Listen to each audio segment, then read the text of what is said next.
Assalamualaikum warahmatullahi wabarakatuh. Halo sahabat BSMB semuanya, apa kabar hari ini? Semoga selalu sehat, dilancarkan aktivitasnya dan semuanya. Alhamdulillahirrahmanirrahim, senang sekali ya Kak Ros menemani di ruang dengar semuanya. Pokoknya tanpa terkecuali deh, silakan masuk di sini di akun YouTube BSMI Kota Blitar. Dan kali ini kita ngobrol santai tapi penuh makna. Ini dengan tagline kesehatan, sosial, dan kemanusiaan. Hari ini kita ngomongin tentang keluarga. Kadang kita kalau ngomongin keluarga yang terlintas dalam benak kita itu pasti hal-hal yang sederhana, kebersamaan seperti rumah, lalu makan bareng kayak gitu ya. Tapi sebenarnya ada hal yang lebih dalam daripada itu semua, karena keluarga itu saling melengkapi begitu kayaknya ya. Dan ini setiap anggota keluarga memiliki peran penting masing-masing begitu. Hari ini kita bakal bahas hal yang seru banget, yang menarik banget karena kita ngobrolin tentang 8 pilar keluarga. Pertanyaannya, sudahkah keluarga kita menjalankan semua pilar ini, atau jangan-jangan kita nggak pernah melakukan satupun, ataupun yang kita lakukan tidak maksimal? Secara nggak sadar kita nggak pernah melakukan 8 pilar dengan maksimal kayak gitu. Tenang aja tapi ya, kita bahasnya santai kok. Insya Allah nggak berat, tapi semoga menjadi bentuk kita refleksi gitu. Dan tentunya Kak Ros nggak mungkin dong ngobrolin tentang 8 pilar keluarga sendirian ya gitu. Kak Ros ditemenin sama tamu narasumber yang sudah nggak asing karena sudah datang kali kedua. Orang yang sama. Iya. Hari ini bersama narasumber kita, beliau adalah Bapak Yulian Hadianto SH selaku penyuluh dari BKKBN Kabupaten Blitar. Selamat pagi Pak Yulian. Selamat pagi Kak Ros. Apa kabar hari ini? Sehat, semangat luar biasa. Jangan lupa salam KB. Hidup berencana itu keren. Oke ya, ini terakhir kita ngobrol sama Pak Yulian Hadianto yang kita ngobrolin tentang komedi harus masuk dalam keluarga. Iya betul sekali. Biar tidak tegang-tegang banget dalam berinteraksi dengan pasangan. Ya betul. Itu selalu mancep ya Pak ya di otak aku, karena itu keren. Iya. Karena berencana itu keren. Ini mungkin bisa kita mulai dari yang paling dasar dan biar tambah semangat ya kita Potsmi hari ini. Sebenarnya apa sih Pak yang dimaksud dengan pilar dengan bahasa yang mudah dipahami dengan keluarga baru, keluarga yang tidak baru, atau keluarga yang udah sangat tidak baru? Iya. Oke. Oke, saya mulai ya Kak Ros. Boleh banget. Untuk hari ini di sini saya ingin berbagi tentang 8 fungsi keluarga. Itu yang pertama. Bahwasanya di suatu keluarga, ini saya pastikan dulu bahwa keluarga yang utuh itu terdiri dari ayah, ibu, dan anak. Itu adalah keluarga yang utuh. Tapi kali ini kita itu yang dilihat keluarga itu secara fisik, bukan dalam arti keluarga seutuhnya. Dalam arti bentuknya itu ada ayah, ada ibu dan anak, tapi tidak ada yang berbicara, tidak ada yang berkomunikasi. Mereka bersama di suatu rumah tapi sepi, tidak bisa berkomunikasi antara anak dengan ayah, anak dengan ibunya. Ini yang terjadi pada generasi sekarang. Makanya lewat sosialisasi 8 fungsi keluarga diharapkan semua keluarga Indonesia bisa terpapar bahwasanya yang penting itu adalah peran di masing-masing keluarga sebagai ayah, sebagai ibu, dan sebagai anak itu. Oke, ini relate banget ya zaman now, tapi mungkin juga zaman sebelum ini juga sudah relate Pak, karena beda ya. Kalau sekarang mungkin adanya kesibukan lain, gadget kayak gitu. Tapi yang sebelum ini karena sifat bapaknya yang kaku aja biasanya. Iya, biasanya adat kita itu seorang ayah itu ya cuma memberikan nafkah, dan seorang ibu yang mengurusi tentang si anak, mengurusi rumah tangga. Padahal bahwasanya seorang ayah itu juga diwajibkan untuk hadir, membuat suasana nyaman di rumah selain ibu, dan anak juga harus bersama-sama untuk hidup, memberikan peran aktif di suatu keluarga. Makanya nanti saya jelaskan tentang 8 fungsi keluarga itu seperti apa. 8 fungsi keluarga, luar Oke. biasa. Oke Pak, langsung aja 8 aja. pilarnya. Oke, Kak Ros, di BKKBN itu mendefinisikan 8 fungsi keluarga itu dari 8, otomatis yang namanya 8 fungsi keluarga ya ada 8. Yang pertama itu adalah fungsi agama, yang kedua adalah fungsi sosial budaya, yang ketiga itu adalah fungsi perlindungan, yang keempat adalah fungsi cinta kasih, yang kelima fungsi reproduksi, yang keenam itu adalah fungsi sosialisasi dan pendidikan, yang ketujuh fungsi ekonomi, yang kedelapan adalah fungsi pembinaan lingkungan. Ada 8 fungsi. Wah, menarik ya. Iya. Ada beberapa poin yang Kak Ros masih nggak ada bayangan apapun nih, seperti fungsi lingkungan dan macam-macam tadi. Iya. Boleh Pak dijelaskan Pak? Oke, untuk fungsi agama dan fungsi sosial budaya itu adalah fungsi yang utama yang harus ada di suatu keluarga. Fungsi agama itu adalah kemana arah tujuan dari sebuah keluarga. Makanya kita waktu nikah itu mesti harus sama agamanya, tidak boleh kita berbeda agama. Itu di Indonesia seperti itu harus sama. Itu biar kedepannya tujuan dari keluarga itu bisa terarah. Makanya kita harus membiasakan untuk sebagai seorang ayah, membiasakan untuk anaknya untuk sholat 5 waktu, terus membiasakan untuk anaknya wudhu, mengetahui hadas besar, hadas kecil seperti apa. Itu fungsi agama itu sangat penting. Makanya habis itu kita juga dilatih masalah empati, masalah bergaul, seperti itu. Itu dimulai dari sebuah keluarga. Habis itu fungsi sosial budaya. Sosial budaya itu juga penting. Itu bagaimana kita bergaul di suatu masyarakat.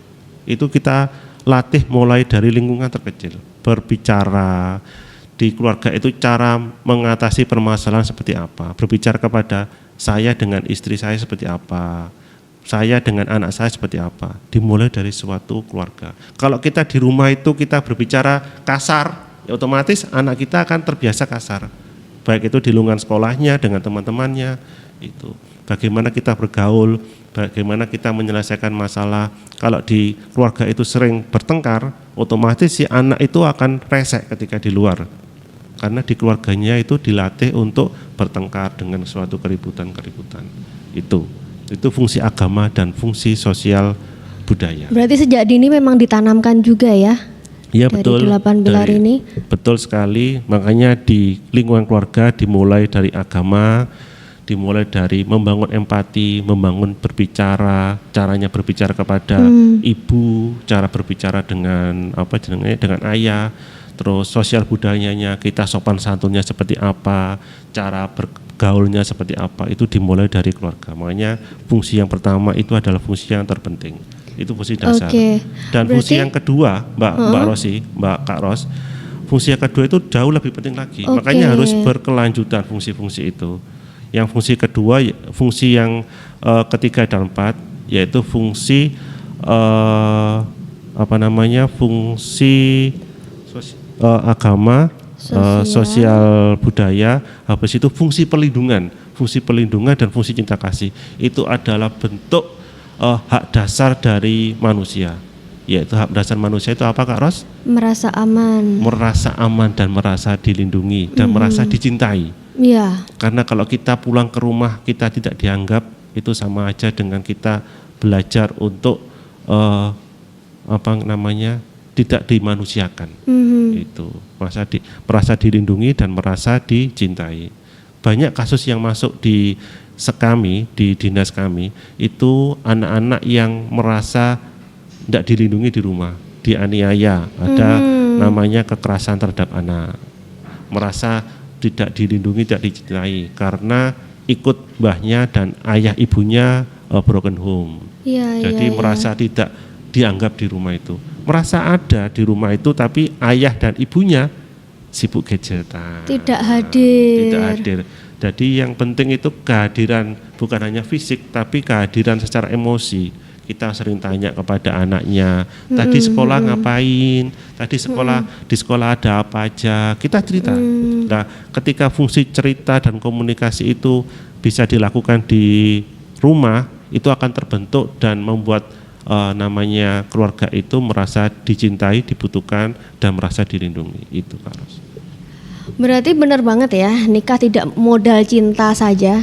Ya betul. Buktinya kita tadi masih jelaskan 3-4 pilar aja sudah begitu kompleksnya begitu. Ya begitu kompleksnya. Itu 1-4 itu aja wis kalau kita bahas, wah itu sudah sampai banyak SKS. Iya. Banyak SKS sekali. Makanya nggak asal menikah, ternyata banyak ilmu yang harus kita pelajari dulu sebelum menikah. Iya. Luar biasa. Ini masih keempat loh sahabat BSMI. Dan itu relate banget ya buat kita. Semoga dengan obrolan Pak Yulian Hadianto nih kita juga sedikit-sedikit refleksi. Kali aja ada yang kurang maksimal atau yang mungkin baru kita tahu. Oh iya ya. Iya gitu. betul.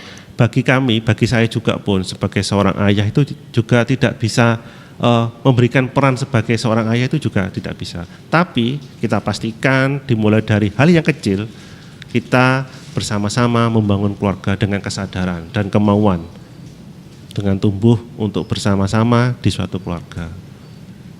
Seperti itu. Memang tidak ada manusia sempurna, tapi kita mencoba untuk menyempurnakan. Baik. Lanjut Pak, yang poin 56 ya berarti ya. Yang ke-56 itu ya dikatakan Kak Ros tadi, tidak serta-merta kita berkeluarga itu tanpa ada ilmu, tanpa ada gambaran, makanya harus direncanakan. Itu namanya fungsi sebagai reproduksi dan fungsi sebagai sosialisasi dan pendidikan.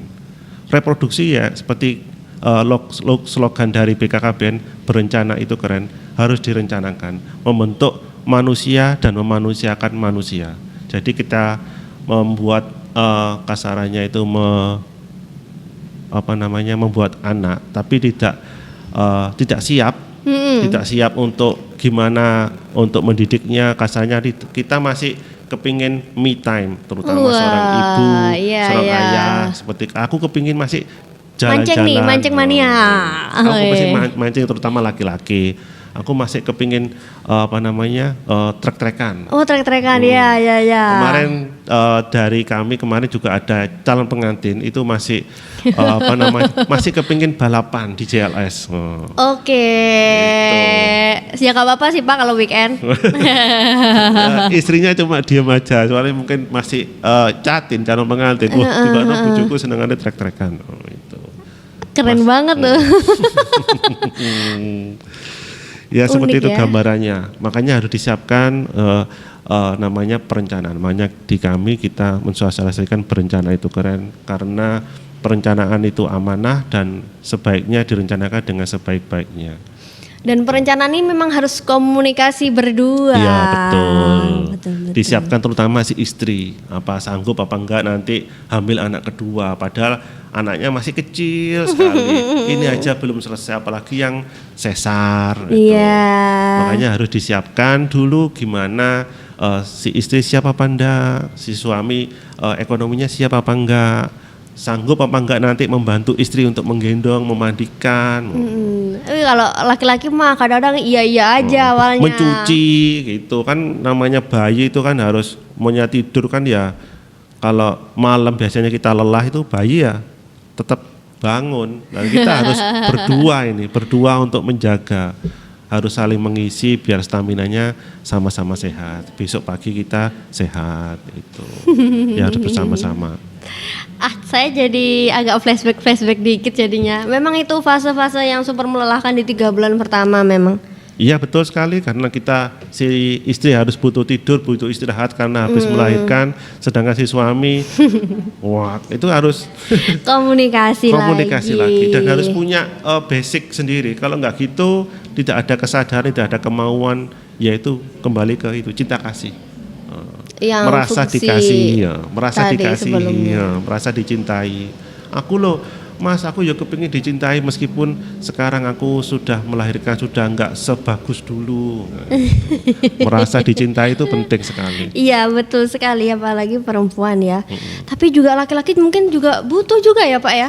Kalau laki-laki itu memang terbiasa pakai logika. Iya. Jadi ya cuma sesaat itu ya dicintai dalam bentuk fisik nyata. Oke. Dalam bentuk hubungan suami istri, terus ketika kita butuh makan ada, ya cuma sesimpel-simpel itu. Fisik harus ada. Tapi kalau wanita itu main hati dan main telepati, jarang diungkapkan. Itu seperti kata teman saya di balai itu, untuk mengetahui reaksi istri itu nggak boleh kita membalasnya cuma ya harus pakai A-nya harus double ya gitu. Dan harus pakai emoticon loh. Iya, makanya itu stiker perlu. Itu bayangan laki-laki antara Y itu ya sama saja, tidak ada permasalahan itu. Dan A itu ya sama aja ya, itu istilahnya cuma menyanggupi ya gitu. Sesimpel itu, tapi wanita tidak bisa. Tidak harus bisa. Ada YAAA dan emoticon senyum. Gitu. Iya. Makanya jangan sampai jempol kita itu membuat suasana keluarga menjadi nyaman. Oh enggak nyaman. salah emoticon. Iya. Kadang suami saya gitu sih, tapi dihapus lagi terus dikirim yang stiker baru. Iya, itu kalau pengantin masih baru itu enggak masalah, lama-lama ya sudah biasa gitu. Komunikasi salah tekan bilang jemput salah P sama salah aja itu bisa jadi permasalahan. Tapi ketika nanti sudah sudah lama itu jadi itu candaan komedi ya. Sama-sama sudah menikmati komedi situasi di keluarga itu. Seninya berkeluarga. Seninya berkeluarga. Tambah lama tambah ya, jadi lucu. Oke Pak, kita lanjut ke poin berikutnya. Setelah tadi poin perlindungan, rasa aman, cinta kasih. Iya. Selanjutnya yaitu masalah tentang fungsi ekonomi dan pembinaan lingkungan. Itu untuk melatih keluarga kita, terutama anak kita Kak Ros, untuk mengetahui fungsi dari uang. Tadi kita mengajarkan anak untuk mengetahui bahwasanya uang itu seperti apa dan cara menggunakannya, terutama anak-anak sekarang Gen Z, untuk sering menabung, hidup sederhana, tidak memburu nafsu dalam mengejar promo dan mengejar keinginan, tidak menyesuaikan dengan kebutuhan. Seperti itu kita harus latih mulai dari situ. Memfungsikan uang itu seperti apa? Yaitu dimulai dari fungsi ekonomi dan fungsi pembinaan lingkungan. Itu ekonomi itu mengajarkan anak kita untuk mandiri, hidup sederhana dan bertanggung jawab terhadap segala macam kegiatan kita, terutama tentang penggunaan uang. Itu dilatih di situ, fungsi ekonomi dan fungsi pembinaan lingkungan. Oke. Seperti itu fungsi keluarga mulai dari 1 sampai 8. Iya. Tentang penggunaan uang pun kita harus belajar di suatu keluarga itu. Kalau keluarga kita latih untuk hidup boros, anak kita otomatis akan boros. Sama, karena kita sudah mengajarkan dimulai dari kita sendiri. Makanya habit yang paling bagus itu kalau mau mengajarkan anak ya kita mulai dari kita sendiri. Kalau kita sendiri tidak mau sholat, kasarnya tidak mau jamaah ke masjid, sedangkan kita cuma menyuruh anaknya, jangan harap anak kita mau ke masjid, mau kita sendiri tidak. Jangan harap kita menyuruh anak kita untuk hemat, sedangkan kita sendiri tidak hemat. Ya, makanya dimulai dari kita sendiri, kita belajar kita sendiri, mulai belajar menggunakan uang sebaik-baiknya, bertutur kata dengan pasangan sebaik-baiknya. Oh ternyata ayah saya itu ya kalau sama ibu ngomongnya halus, ngomongnya tidak kasar, otomatis anak kita akan terpapar bahwasanya ya tidak kasar ke temannya, ke orang lain. Dimulai dari keluarga. Tapi kalau boleh jujur ya Pak, aku mau tanya, ini yang lebih berbahaya yang mana? Keluarga kurang komunikasi atau keluarga yang kurang ekonominya? Dari kami, dari BKKBN itu yang penting adalah komunikasi. Komunikasi adalah inti. Ekonomi selama kita bisa berkomunikasi dengan baik, Itu insya Allah, karena rezeki itu bukan milik kita. Jodoh, rezeki, dan mati itu bukan ranah kita. Tapi kalau komunikasi itu wilayah kita, karena kita diberkahi oleh mulut, diberkahi dengan akal itu. Maksudnya yang sudah menjadi fungsi kita sebagai manusia, kita dilatih untuk komunikasi, untuk bergaul. Makanya kita memaksimalkan apa yang sudah dianugerahkan kepada kita. Kalau masalah jodoh, rezeki, maut itu bukan ranah kita. Jadi kita enggak boleh memikirkan hal-hal yang bukan kewenangan kita. Kita mikir yang berkomunikasi aja. Gitu. Iya, karena bisa kita perbaiki ya Pak ya. Iya betul sekali. Tidak misal kode-kode. untuk hari ini mungkin Kak Ros nggak tahu kalau hari ini Kak Ros dapat minuman. Iya. Iya toh. Bahwa isanya itu adalah minuman, itu adalah rezeki. Padahal Kak Ros kan nggak taau. Iya. Cuma gara-gara komunikasi, kita komunikasi aja, terus kita datang, akhirnya dapat minuman. Oh iya. Dan itu adalah rezeki. Itu. Oke, paham. Nah, rezeki itu ada yang kita peroleh secara langsung, ada yang memang sudah menjadi garisnya. Itu. Makanya kita tidak boleh memikirkan yang bukan ranah kita. Terlalu menu-menuhin ya? Iya, terlalu menu-menuhin. Yang penting enjoy aja, insya Allah nanti ada sendiri. Yang penting kita harus berkomunikasi, entah itu dengan seseorang, dengan orang lain, dengan pasangan. Pokoknya kita harus sering berkomunikasi yang baik. Insya Allah rezeki nanti akan datang sendiri, mengikuti. Iya. Makanya penting itu namanya relationship. Oke. Dan tadi kita bahas 8 pilar. Banyak sekali ya Pak ya. Iya betul. Apakah runtuhnya satu pilar mempengaruhi runtuhnya pilar-pilar yang lain Pak? Bisa menjadi awal, tapi sebagai bentuk dari kesinambungan, karena ini yang dibangun ini adalah keluarga. Jadi masing-masing keluarga itu punya peran. Ayah, ibu, dan anak itu masing-masingnya punya peran. Jadi misalnya kita analogikan, saya belajar menjadi dokter Giang ya, belajar menganalogikan. Keluarga itu misalnya sebuah kapal, si ayah itu adalah nahkodanya, dan si ibunya adalah mesinnya, teknis mesinnya itu, dan si anak adalah ABK-nya. Si ayah bisa mengarahkan kemanapun seluas samudra, tapi ketika mesinnya mati, itu si ayah nggak bisa menjalankan fungsi dari kapal itu, tidak bisa kemana-mana. Dan si ayah dan si ibu dari si nahkoda dan si teknisi mesin itu sudah bekerja, tidak bisa maksimal ketika ABK-nya tidak bekerja. ABK itu adalah chef-nya, habis itu yang menentukan layarnya seperti apa, kalau ada angin, belum lagi kalau bersandar. Itu semua semua keluarga itu ibaratnya seperti sebuah kapal dan harus bekerja bersama-sama, tidak bisa bekerja sendiri-sendiri. Saling melengkapi. Saling melengkapi, betul sekali Kak Ros. Oke, tadi 8 pilar keluarga. Nah, dari obrolan kita yang barusan tadi tentang 8 pilar Pak Yulian, ternyata banyak pilar yang mungkin kurang maksimal Pak. Iya betul. Yang kayaknya sih udah kita poles, tapi kayaknya kurang semaksimal itu. Gimana ya Pak caranya kita memperbaiki atau menambahi kualitasnya? Yang penting, bisa nggak sih maksudnya? Ya, bisa saja. Itu kembali ke kita. Adanya kemauan dan kesadaran untuk tumbuh bersama di masing-masing keluarga itu. Jadi kemauan dulu. Kemauan dulu untuk tumbuh bersama keluarga. Dan yang pasti mungkin komunikasi ya. Iya betul, komunikasi. Makanya ada kemauan dulu. Kalau nggak ada kemauan ya nggak bisa berkomunikasi. Itu gimana ya Pak ya? Itu misal komunikasi kurang lancar. Iya, itu misalnya kalau Kak Ros sama Kak saya ya sama istri itu kalau bertengkar, itu kalau nggak ada kemauan untuk ngomong ya selesai. Tapi kalau saya ada kemauan untuk ngomong, misalnya hari ini masak apa, ada kemauan, baru nanti saya bisa ngomong. Diurai dikit-dikit iya, ya. Betul. Harus ada perasaan untuk mau ngomong namanya. Tapi itu kayak gitu dijawab sama istrinya? Dijawab setengah-setengah. Oh setengah dulu ya awalnya ya, tidak langsung ya. Iya. Habis itu memang tabiat ya. Habis kemauan, habis itu kesadaran. Oke. Akhirnya sadar bahwasanya kalau kita nggak masak nggak bisa makan. Seperti itu Kak Ros. Oke.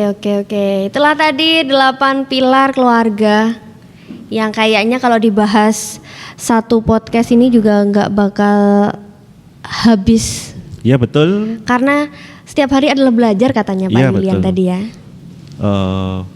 One day one learning. Oh iya. Satu hari harus belajar. Dan itu juga merupakan salah satu fungsi keluarga, Ya, di betul, mana betul, tempat betul. kita tumbuh dan belajar. Ya betul Kak Ros. Dan ternyata ketika dijabarkan banyak sekali yang saya sendiri belum melakukan secara maksimal. Ya, mungkin dari saya juga pun masih 20% di usia yang hampir 40 dengan pernikahan yang sudah lama katanya, medium. Medium ya. Ya, medium ini masih 20-30 lah.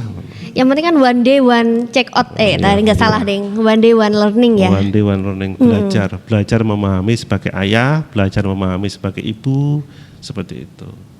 Dan memahami diri kita sendiri. Iya betul, namanya me time. Oh iya ya.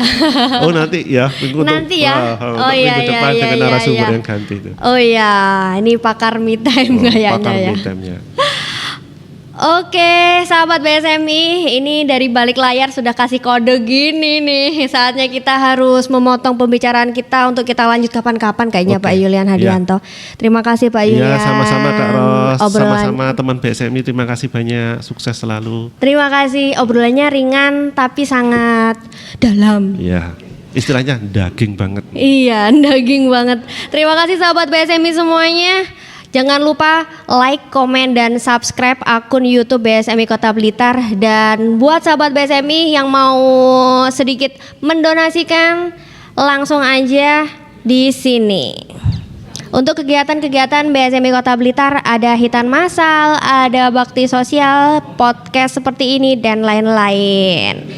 Oke, Kak Ros undur diri dulu. See you, bye-bye. Wassalamualaikum warahmatullahi wabarakatuh.